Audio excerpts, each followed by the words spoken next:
The world is a strange and mysterious place. With so many possibilities, it's easy to become overwhelmed and lose track of who you are. Each person you see is living a different life, having their own individual experience and their own different problems to solve. Some people use religion to get through the day.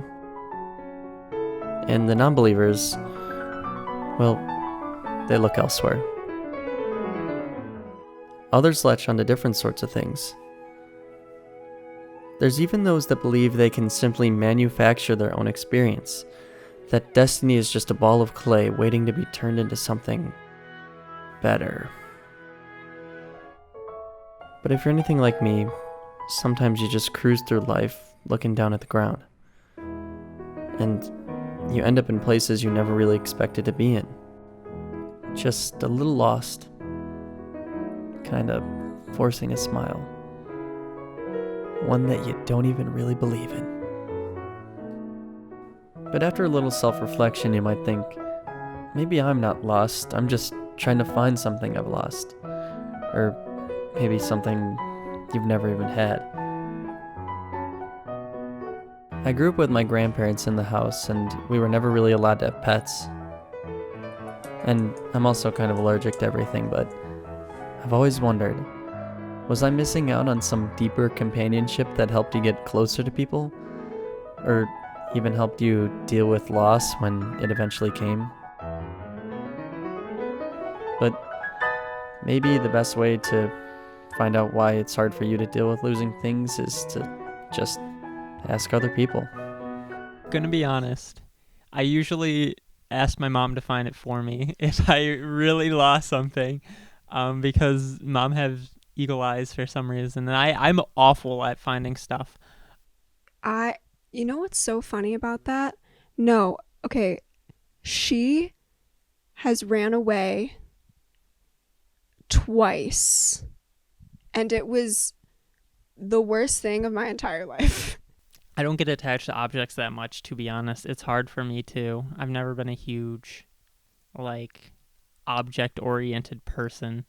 I've thought about, if my dog was lost, if people would actually give her back.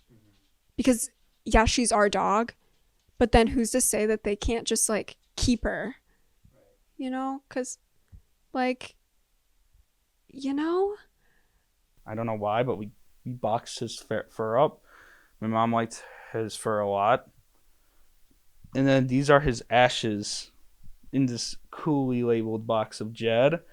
Give you a little sneak peek, but no ashing, just a little bag. Mm-hmm. I ain't gonna touch it.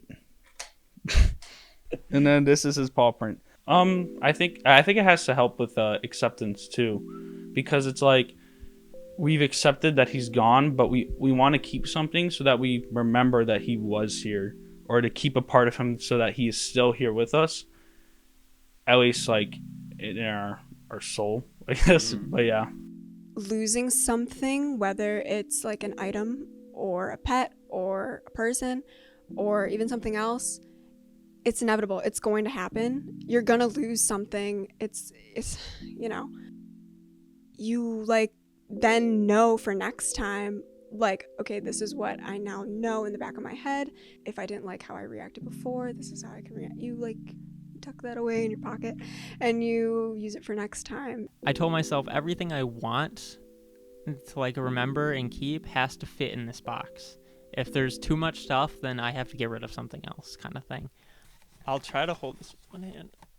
Is it this box? Let's hope to golly gee it might be this box. It might be the box. I'll scratch out the name and put I don't want my... Yeah, that's okay. It doesn't have my dead name. I scribble out my dead name and put my real name when I was coming out. This all came out when I was coming out.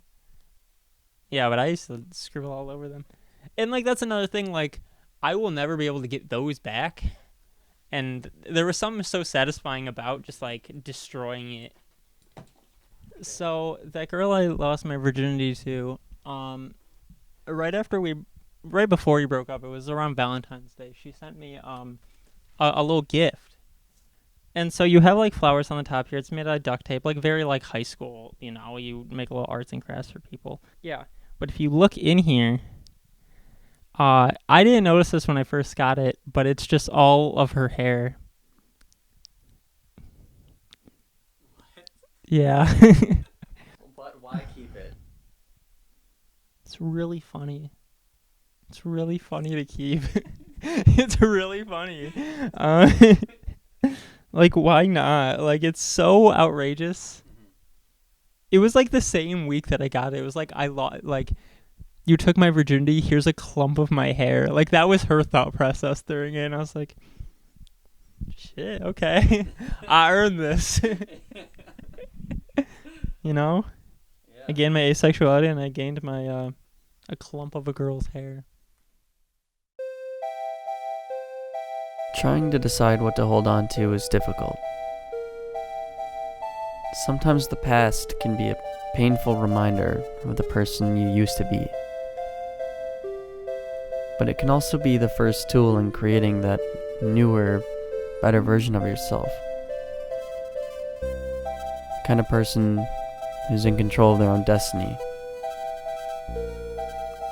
The kind of person who isn't waiting around to be swept off their feet and saved by someone else. Maybe it's natural to hold on to the past, even if it hurts us.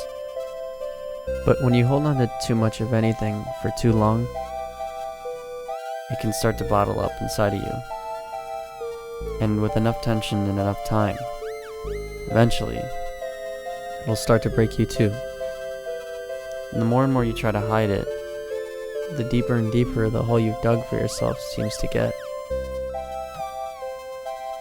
You might think you're handling it well, but you've probably lost your mind thinking about it more times than you'd like to admit. Seems like there's a fine line between losing things that are meaningful to you and holding on to the fragments of memory that they left behind. My cell phone rang. I don't know. It had to be like maybe somewhere in the early 90s before, I don't know, it was maybe, I don't remember, but a while ago. In any case, my phone rang and it's like close to midnight. And I picked the phone up and I'm sort of half asleep. Hello? And it's my brother. And he says, hi, Amy. He sounded really panicked. Amy, I don't know what happened. I'm lost and I need you to pick me up. He goes, well, I go, okay, well, where are you? I'll get ready and I'll pick you up. Because I don't know where I am. I don't have an idea. I go, well, look for the cross streets. And he was going on and on and on. And he was like panicking. And I'm yelling at him because I'm pissed at him because how can I pick him up where I don't know where he is? And he's saying he's lost, you know. And I'm like, well, how the hell am I supposed to get you? And 10 minutes go by and he goes, oh, April Fools. And I was like, oh my God, I am going to kill you, you know. But he would do things like that all the time, like be a big prankster. And Randy and I would talk every day, almost every day. And Randy was, you know, as much as I loved him, sometimes he would lose things, his keys. Well, he would have been a great one to have you interview because he'd always be misplacing his keys or his wallet or something. And I had not heard from him all day.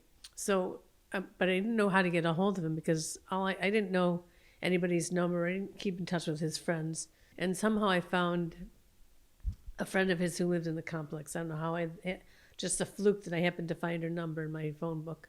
And I finally got a hold of this friend. And she said, yeah, we are worried. We're wondering what's going on with him because no one's seen him all day. And it's not like him. So they called the police to do a police check. And I should have gone over there, but I was just waiting to hear from them. But while they're waiting for the police, they found a maintenance guy, and he climbed up on the balcony, and they found my brother in his bed. And he found out that he passed away in his sleep.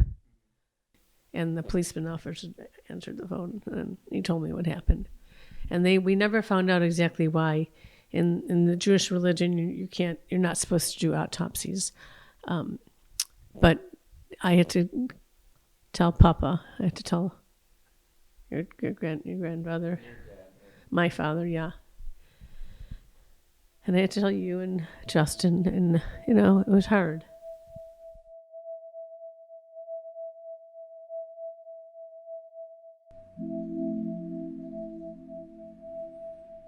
Sometimes I try to think about him, but it's been so much time that it's all kind of fuzzy now.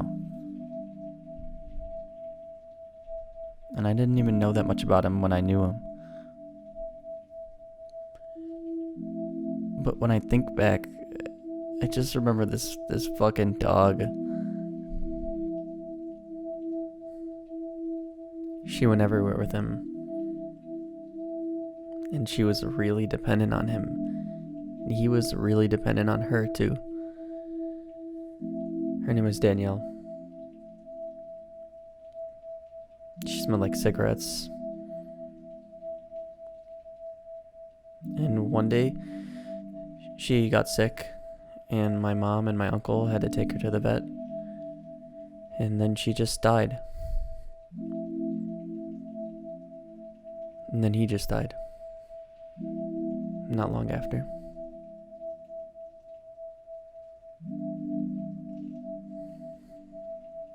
And loss is hard. I mean, you know, even with your grandfather, even with Papa, he was 103, and everyone, you know, we knew he wasn't gonna last forever, but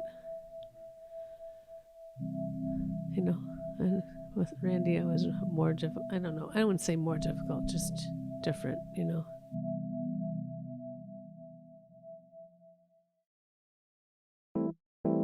Maybe it's tempting to hide away from a deeper connection to people and things, because that way you don't have anything to lose. Right? But if you always try to avoid losing things, you'll never truly get to cherish them. And sometimes you just might not be able to find the answers you've been looking for. But you might get lost in something else along the way. And that's okay. And maybe looking back on those relics you've tucked away in your pocket might be able to help you one day. Trying to remember what was so you can accept what is. He did the dog look. And when you've got too much to carry, maybe putting those memories in a box might help to sort them out a little bit too. And when the time does finally come when you have to say goodbye again, whether you wanted to or not, know that it hurts because you cared, and maybe the reason why it's such a loss is because you found something that truly mattered to you. And that's always worth losing.